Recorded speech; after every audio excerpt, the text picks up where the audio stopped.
President Ibrahim Traoré, Burkina Faso's most loved president. A charismatic 37-year-old, Burkina Faso's military ruler, Capt Ibrahim Traoré, has skillfully built the persona of a pan-Africanist leader determined to free his nation from what he regarded as the clutches of Western imperialism and neo-colonialism. His messages has resonated across Africa and beyond, with his admirers seeing him as following in the footsteps of African heroes like Burkina Faso's very own Thomas Sankara, a Marxist revolutionary who is sometimes referred to as Africa's Che Guevara. Traoré's impact is huge. I have even heard politicians and authors in countries like Kenya, that is East Africa, say, "This is it. He is the man."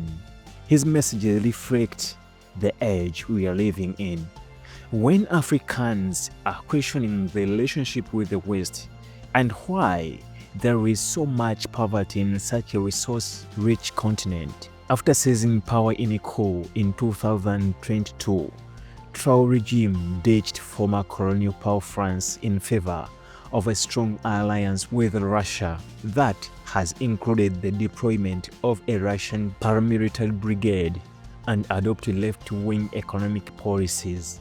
This included setting up a state-owned mining company, requiring foreign firms to give it a 15% stake in their local operations and to transfer skills to Burkinabe's people. The rule has also applied to Russian miner NoGold, which was given a license in late April for its latest investment in Burkina Faso's gold industry. As part of what Traoré calls a revolution, to ensure Burkina Faso benefit from its mineral wealth, the Junta is also building a gold refinery and establishing national gold reserves for the first time in the nation's history. However, Western-owned firms appear to be facing a tough time, with Australia-headquartered Salam Resources launching arbitration proceedings against Burkina Faso in late 2024 following the withdrawal of an exploration license. The junta has also nationalized 2 gold mines previously owned by a London-listed firm and said last month that it planned to take control of more foreign-owned mines.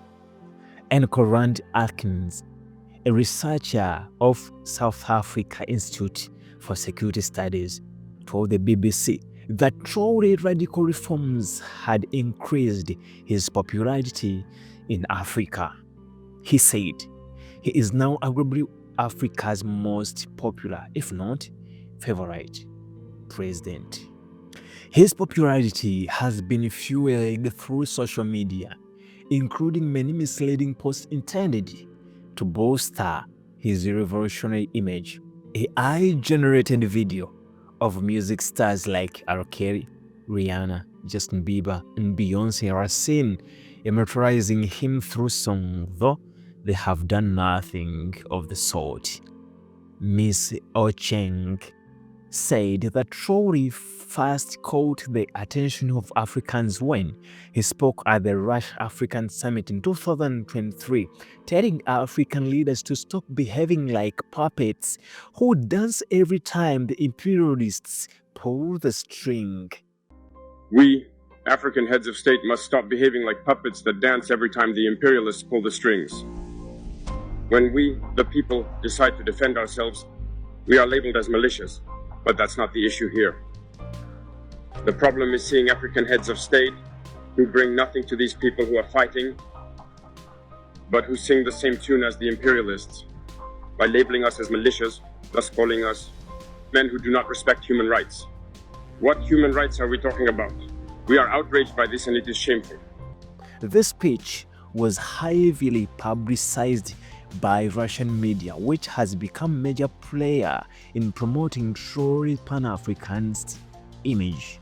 Traoré attended commemoration of Russia last week to mark 80th anniversary of the Soviet victory over Nazi Germany in World War II, he posted on Twitter, that is X, that he, along with the military leader from neighboring Mali and Niger, were inspired by it winning the war against terrorism and imperialism at all cost.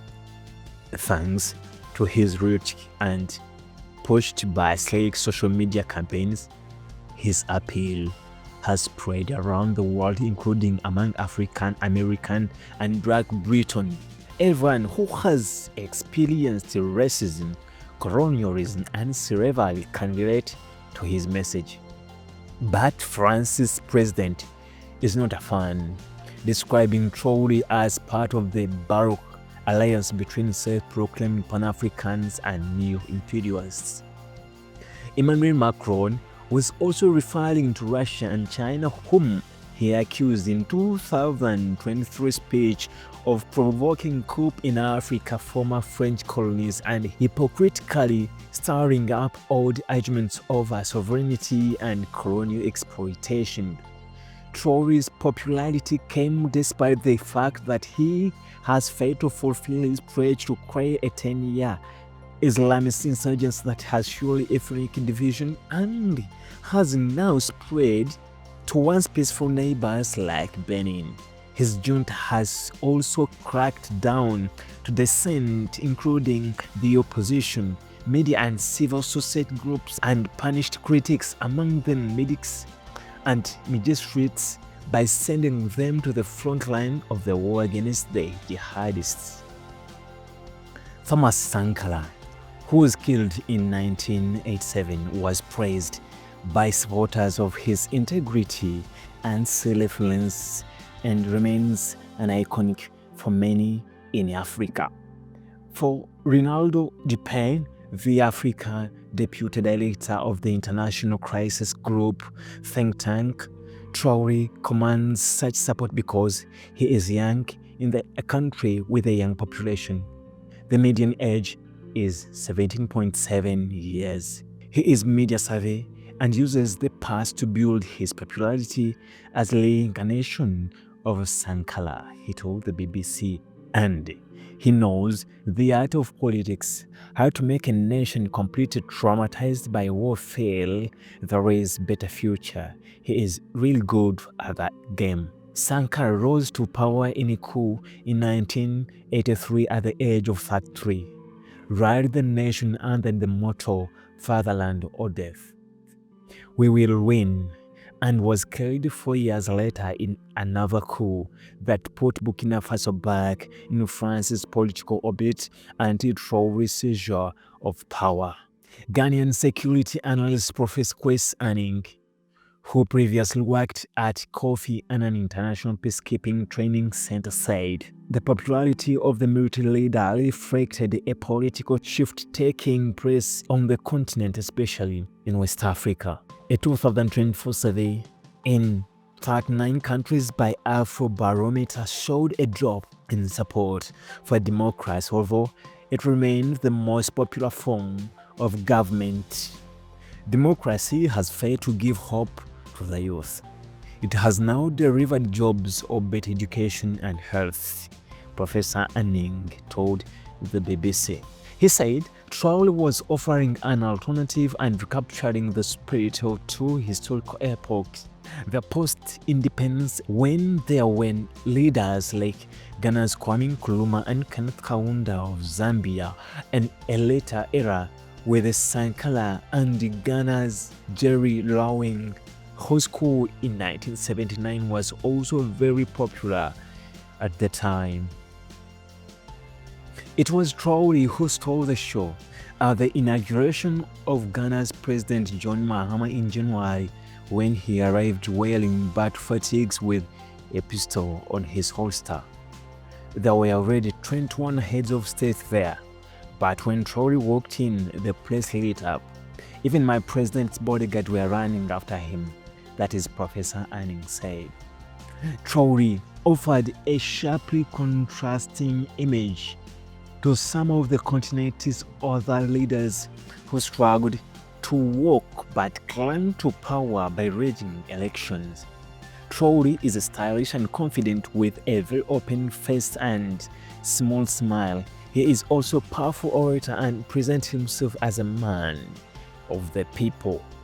In a sign that his Russian allied Junta has made some progress on the economic front, the International Monetary Fund and World Bank have given a general upbeat assessment. In a statement in early April, the IMF said that despite challenging humanitarian and security environment, the economy was expected to remain robust in 2025, and the regime had made commendable progress in raising domestic revenue, containing the public wage bill, and increasing spending on education, health, and social protection. As for the World Bank, it is said that inflation had surged from 0.7% in 2023 to 4.2% in 2024, but the extreme poverty rate, which refers to people living less than $2.15,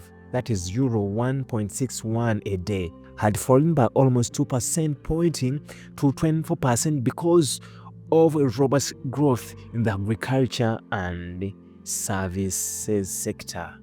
Despite these reports from US-based financial institutions, relations with both France and America have been frosty. A recent example being the claim by the head of the US African Command, General Michael Langiri, that Traoré was using Burkina Faso's gold reserves for his junta's protection rather than the nation's benefit. This appeared to be a reference to the long-standing view of the US and the son of East African allies that Russian forces were propping up Traoré in exchange for a stake in Burkina Faso's gold industry, undermining the military ruler's image as a leader who expelled France troops in 2023 to reclaim the country's sovereignty.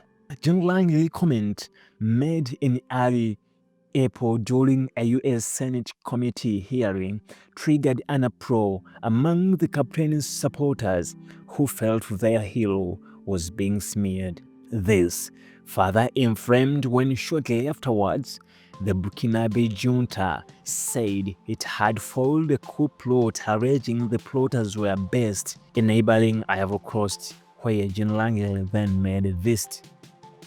Ivory Coast denied being involved in any plot, while the US African Command said Jean Lange's visit had focused on addressing common security challenges including violent extremism. But the junta took the opportunity to organize one of its biggest rallies in Burkina Faso's capital over fears that imperialists and their allies were trying to depose the captain.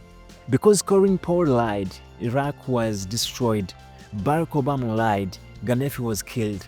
But this time, their lie won't affect us, one protester, musician Oshibi Johan, told the Associated Press news agency. Rallies in solidarity with the Traoré were also held abroad, including London, on the same day. He took to social media afterwards, posting in French and English to express his gratitude to them for sharing his vision for a new Burkina Faso and new Africa, adding, "Together in solidarity, we will defeat imperialism and neo-colonialism for a free, dignified, and sovereign Africa." It is impossible to say how things will end for the young captain, but he, along with the military leaders in Mali and Niger, have certainly shaken up West Africa, and other states have followed their example by ordering French forces to leave. The three military-ruled neighbors have also pulled out of the region trade and security grouping. ECOWAS formed their own alliance and have ended free trade in the region by announcing imposition of 0.5% on goods coming into their country. Mr. Aiken said Traoré could learn from others, pointing out that when Rawlings took power in Ghana at the age of 32, he was known as Junior Jesus. But after 19 years, he left a mixed legacy. He had been unable to stem corruption despite helping to increase enduring democracy. for lasting legacy. Ms. Aiken said, Traoré should focus on achieving peace and building strong state institutions to bring about good governance rather than personalizing power and cracking down on dissent. Thank you so much for watching. Kindly subscribe, like and share. Don't forget to turn on the notification bell so that you don't miss in amazing content that we upload on a daily basis. You can reach us on 078-3131-207 for any inquiry, suggestion or advertisement. For God and my country.